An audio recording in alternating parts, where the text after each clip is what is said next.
اصول النبوی کتابیں جو ہیں وہ تو 4 عدد، تو اس کے بعد صحف انبیاء سب ملا لیجئے تو وہ بائبل نے ان کو اکٹھا کر کے جمع کیا ہے. وہ حضرت عیسیٰ کے پہلے سے، حضرت موسیٰ سے پہلے جو ہیں وہ عہد قدیم پرانا عہد نامہ، اور اس کے بعد انجیل اور اس کے ساتھ جو بھی ذخیرے آئے ہوں ان کو نام نیا عہد نامہ. اب وہ سب وہ ہیں نہیں جو ادھر سے آئے ہیں، لیکن جتنے بھی کہ مقدس سمجھے جا سکتے تھے ان سب کا مجموعہ کر دیا. تو وہ جناب وہ ایک بائبل جس کا نام ہے وہ ہو گیا کہ اس میں پرانا عہد نامہ بھی ہے اور نیا عہد نامہ بھی ہے. اور کچھ ادھر ادھر کے سمجھیے کہ نہیں ملے، دستیاب نہیں ہوئے، جمع نہیں ہوئے. تو غرض یہ کہ وہ ہیں ایسے بہرحال کہ جن کو گنتی میں مختصر طور کے اوپر لایا جا سکے. لیکن انبیاء کتنے ہیں، پیغمبر کتنے ہیں؟ وہ ہر بچے کو بھی ہمارے اس کی تعداد معلوم ہے 1,24,000. اور تو جب کتابیں یا صحیفے سب ملا کے اتنے اور انبیاء اور مرسلین اتنے، تو آخر یہ انبیاء اتنی تعداد میں تھے، یہ کیا کام کرتے تھے؟ یہ کاہے کے لیے بھیجے گئے تھے؟ میں تو جب غور کرتا ہوں تو یہی سمجھ میں آتا ہے کہ ایک پیغمبر آتا تھا لفظی تعلیم لے کے، اس کا مجموعہ وہ کتاب ہوتا تھا، اور پھر ایک سلسلہ انبیاء کا آتا تھا، اس تعلیم کو عمل میں لا کر مثالیں پیش کرنے کے لیے. وہ یونیورسٹی گاہوں کی زبان میں انگریزی کا حضرات اس کو ذہن میں لے آئیں گے کہ ایک آتا تھا علمی تعلیم کے لیے اور باقی آتے تھے عملی تعلیم کے لیے، اس کی مثالیں پیش کرنے کے لیے، اس کو ذہن نشین کرنے کے لیے اپنے عمل سے. اب تمام مسلمانوں کے لیے لمحہ فکریہ ہے کہ وہ لفظی تعلیمیں یعنی کتابیں جو منسوخ ہو جانے والی ہوں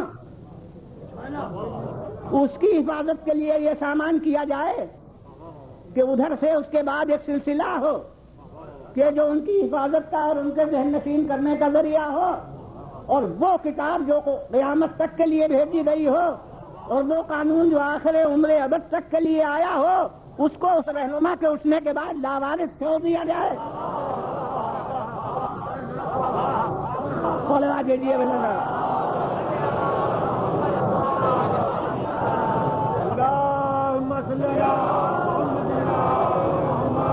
پھر بولے نا جی.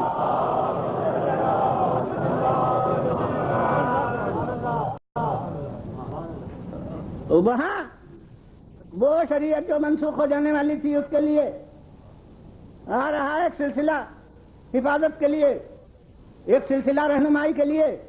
قوم پر نہیں چھوڑا جاتا کہ وہ خود اپنے ذہن سے تعویلیں کر لے، وہ خود اپنے ذہن سے اپنے معلم مقرر کر لے، بلکہ جیسے اصل معلم ادھر کا تھا اسی طرح اس کی حفاظت کے لیے اب جو افراد آ رہے ہیں، جو نمونہ بن کے آ رہے ہیں، وہ بھی اسی کی طرف کے ہیں.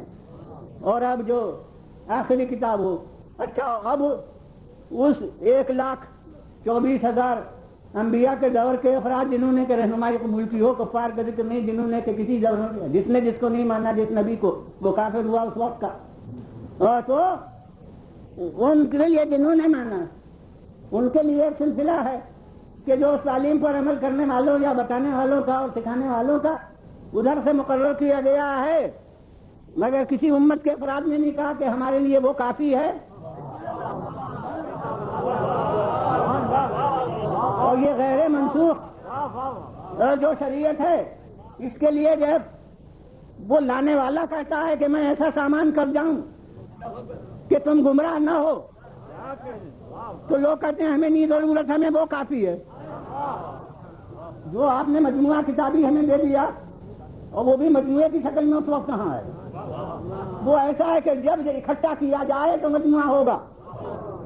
اسے دنیا والے کہہ رہے ہیں کافی، تو میں کہتا ہوں کہ کہہ دینا کافی آسان ہے، لیکن عمل میں کافی ثابت کرنا وہ بہت مشکل ہے. میں کہتا ہوں قرآن آپ کہہ رہے ہیں کافی ہے، کافی ہے، مجھے 2 رکعتیں نماز کی قرآن سے پڑھ کے دکھائیے. صلوات بھیجیے بلند آواز، پھر بلند آواز سے بولا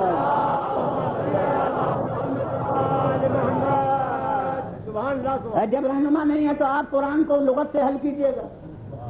تو لغت میں دیکھیے گا صلاۃ کے معنی دعا کے ہیں. تو اب آپ بتائیے کہ دعا کر کے صلاۃ وسیع ہو جائے گی؟ جو اسلام والی نماز ہے تو معلوم ہے کہ لغت نے نہیں بتایا کہ صلاۃ کیا ہے. اب قرآن مجید میں شروع سے آخر تک لے جائیے تو اقیم الصلاۃ ہے، اقیم الصلاۃ ہے، مگر ترکیب نماز کہیں نظر نہیں آتی. اقیم الصلاۃ ان الصلاۃ کانت علی المؤمنین کتابا موقوتا، ہر جگہ صلاۃ. مگر جو ہمارے تعلیم ابتدائی دینی کتابوں میں ہے، یعنی بچوں تک کو ترکیب نماز بتاتے ہیں، تو ترکیب نماز قرآن میں شروع سے آخر تک کہیں نہیں ہے. تو بتائیے کیا معلم قرآنی وہ حکم دینا نماز کا اسے یاد رہا اور ترکیب نماز بتانا بھول گیا کہ ترکیب نماز تو بتائی جائے؟ نسبتاً ذرا زیادہ تفصیل سے وضو کی ترکیب ہے، تیمم کی ترکیب کچھ ہے، مگر جس کا نام جو اصل مقصد ہے نماز، اس کی پوری ترکیب ہی نہیں ہے. ہاں مفرد نام ہے، کہیں رکوع کا نام ہے، فرکعوا مع الراکعین، کہیں سجدے کا نام ہے، کہیں تکبیر ہے، کبر ہو تکبیر ہے، کہیں حمد کا نام ہے، کہیں تسبیح کا نام ہے. پہلی بات تو اصولاً یہ ہے کہ یہ آپ کو کون بتا رہا ہے کہ یہ سب اس نماز کے اجزاء ہیں؟ ایسی قرآن میں تو اقیم الصلاۃ کے ساتھ کتب علیکم الصیام بھی ہے، مگر وہ صوم نماز کا جز تھوڑی ہے، وہ الگ حکم ہے، یہ الگ حکم ہے. اسی میں تو للہ علی الناس حج البیت بھی ہے کہ خانہ کعبہ کا حج کرو، مگر وہ اس نماز کا جز تھوڑی ہے، وہ ایک الگ حکم ہے. اسی طرح سے ہو سکتا ہے رکوع الگ عبادت ہوتا، سجدہ الگ عبادت ہوتا، تکبیر الگ عبادت ہوتی، اور صلاۃ پھر کچھ اور ہوتی. تو یہ کس نے بتایا کہ یہ سب اجزاء اس صلاۃ کے ہیں؟ اچھا صاحب یہ کسی صورت سے پتہ بھی چلا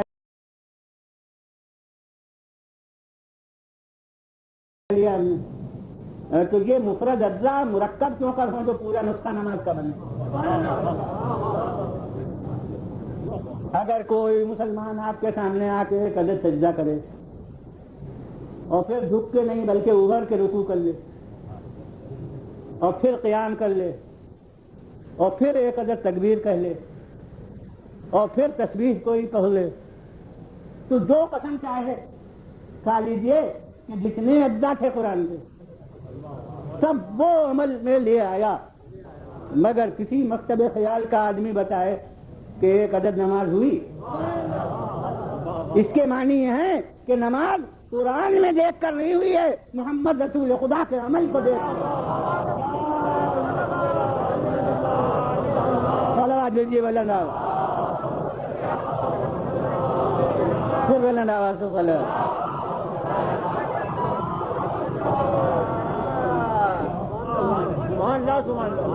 قرآن کی آیتیں سنائی انہوں نے کہ نماز واجب، اور پھر پڑھ کے نماز دکھائی کہ صلو کما رأیتمونی اصلی، یوں نماز پڑھو جیسے میں پڑھتا ہوں.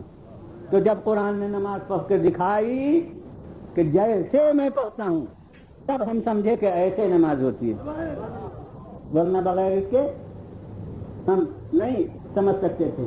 قرآن مجید میں آیا ہے کہ کتب علیکم الصیام، تمہارے اوپر روزے فرض ہیں، مگر روزے ہوتے کیوں کر ہیں؟ اختلاف قوم کیا ہیں؟ کن چیزوں سے روزہ ٹوٹ جاتا ہے؟ خود قرآن سے ہم دیکھتے تو پتہ چلتا کہ چپ رہنے کا نام روزہ ہوتا ہے. وہ حضرت مریم کی زبانی ہے، وہاں چپ رہنا پتہ چلتا ہے کہ چپ کا روزہ.